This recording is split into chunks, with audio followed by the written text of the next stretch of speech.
Eksaktong 1:10 a.m. nang lumapag ang sinasakyang eroplano ni dating Bamban Tarlac Mayor Alice Guo dito sa isang private hangar sa Pasay City. Sinamahan siya ni Interior Secretary Benhur Abalos at PNP Chief Police General Romel Marbil na kapwa lumipad po Indonesia matapos ngang maaresto si Alice Guo ng Indonesian officials noong September 4.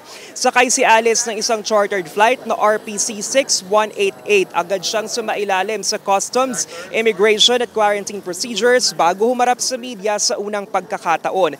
Kinuhanan rin siya ng mugshot para sa arrest warrant ng Tarlac Regional Trial Court kaugnay ng kasong graft at corruption. Isinilbi rin yan bago siya paharapin sa media. Suot ni Guo ang isang jail uniform. Nakaposas rin siya pero tinakpan niya ito ng isang tela at hindi pinakita sa briefing. Tumanggi rin si Guo na tanggalin ang kanyang mask sa kabila ng paulit-ulit na hiling ng media. Bahagya lang nagsalita ang dating alkalde dahil hindi niya raw kasama ang kanyang legal counsel. Hindi rin sinagot ni Guo kung totoo nga bang sumakay sila ng bangka para makarating ng Indonesia. Matatandaang sa salaysay ng umano'y kapatid ni Guo na si Sheila, nagpalipat-lipat sila ng bangka ni Alice at isa pang kapatid na si Wesley mula Malaysia, Singapore hanggang sa makarating sa Jakarta.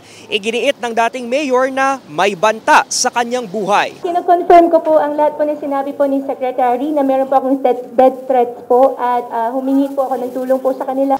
Samantala, itinanggi ni Interior Secretary Benhur Abalos na may swap agreement sa pagitan ng Indonesia at Pilipinas para maibalik si Guo sa Maynila. Hindi naman masyadong, hindi napag-usapan no? It was just bypassing lang na sinasabi lang nila. It was never the basis nitong pagbalik kay Alice. No? Hindi dahil may swap at I want to make that very clear. It's not because of that, it's because of the deportation. Ipinangako rin ni Abalos na poproteksyonan ng pulisya si Guo para mabunyag ang buong katotohanan.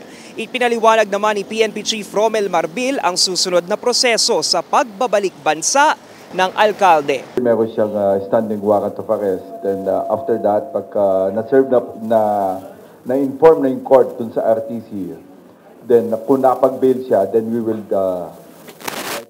po natin sa Senate. But kung wala po siyang bail, it will be under the custody po ng CIDG ng PNP po.